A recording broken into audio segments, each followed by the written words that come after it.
Yes, you too can have a body like mine, if you're not careful. Pathetic, isn't it?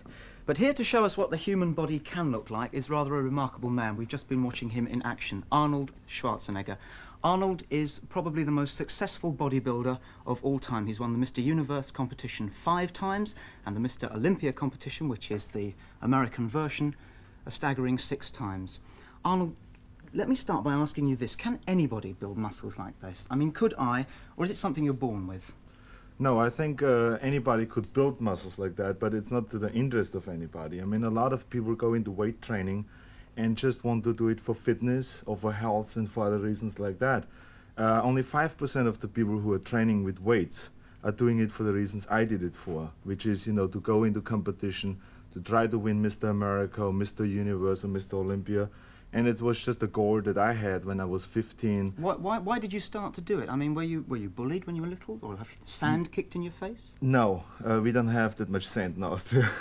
But I tell you, I just got into it because it really felt great doing weight training. I did it for soccer, you know, and like a lot of soccer players do weight training to strengthen their legs. And I think I fell in love with the weight training, or with the feeling of being strong and being big and all that. And I wanted to win Mr. Universe, and it was a dream that I had when I was 15 years old. And it's a dream that a lot of kids have, and that's what the film Pumping Iron is about a dream that kids have, and they make it come true in a film. You know, you can see that, and that's what I did. Well, although it's a dream that would never come true in my case, supposing I wanted to put a bit of muscle on, we've got a set of weights here in the studio. Yeah. Perhaps you could show us some basic exercises that would just start you off on the right track. Yes, first of all, I have to compliment you for your physical development, because you really look very athletic and good, so don't put yourself down. You're just saying Okay. Okay, the first exercise I'm going to show you is what we call the bench press. It is a exercise, a basic exercise that every beginner should do no matter what sport you're in. You let it down the weight to the chest and you press it up. Which muscles does that That build develops the chest muscles, the pectoral muscles. The pectorals. Yeah. Okay, you do around 10 repetitions with a light weight just to warm up. And you Okay. do it then 5 times. Can I have a go? Yeah, sure. Try it. Right. I suppose if you haven't got a bench like this, you could almost make do with a couple of chairs. You can do it on the floor, or that's the great thing about this exercise, is you can do it at home. Okay, just let it down slowly and press it up to my hand. Okay. And breathe out when you press up. Yeah, that's very Like good. that? Yeah. Okay, keep doing 2 more repetitions. How many? 2 more. 2 more. Okay, great. You How did heavy it. is this bar? Now this is only 65 pounds. Only. Yeah.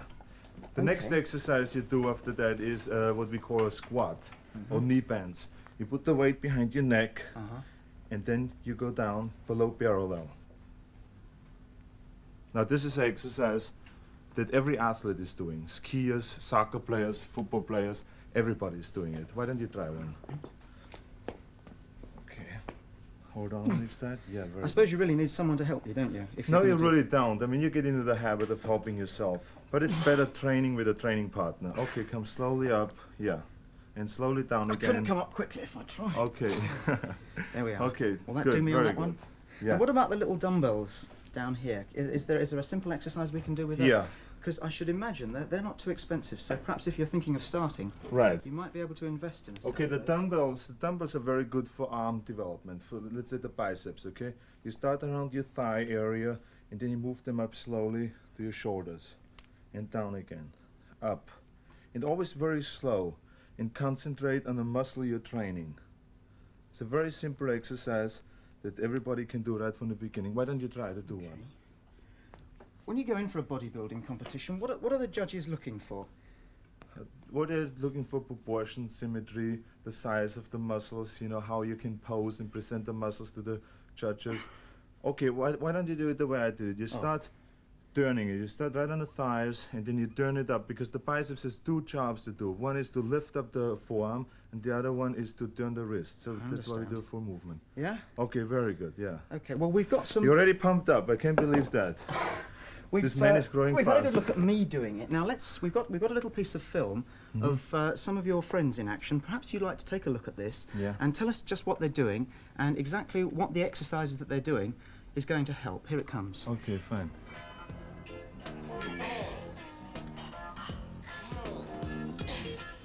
He's working on the arms. Yeah, he's working right now on the chest, actually. And this is what you see right now. It's just training that is done before competition, which is a very strenuous type of training that we go through. It's 2 hours in the morning and around 2 hours at night. And we lift an average of 50 tons of weights a day in order to get those builds. And you know, you gain around 20 pounds of muscle size before a competition, like 3 months before a competition. Listen, it looked to me as though those guys were in absolute agony doing that. Is the pain in any way important? Well, that's the great thing that this film brings out, that you can see, you know, what kind of strenuous exercises one has to go through to become a world champion. And that, I think, you know, separates the ones who just do it for a hobby or for health and fitness, and the ones who really do it for a profession and want to be the world champion. I mean, that's where the difference is. You have to break through this pain barrier, otherwise you will never get there. Arnold, well, thank you very much indeed for coming in and giving us a few tips. I gather that you've not only broken through the pain barrier very successfully, you've broken into film. So, on Yes. behalf of everyone here, can I wish you all the very, very best of success?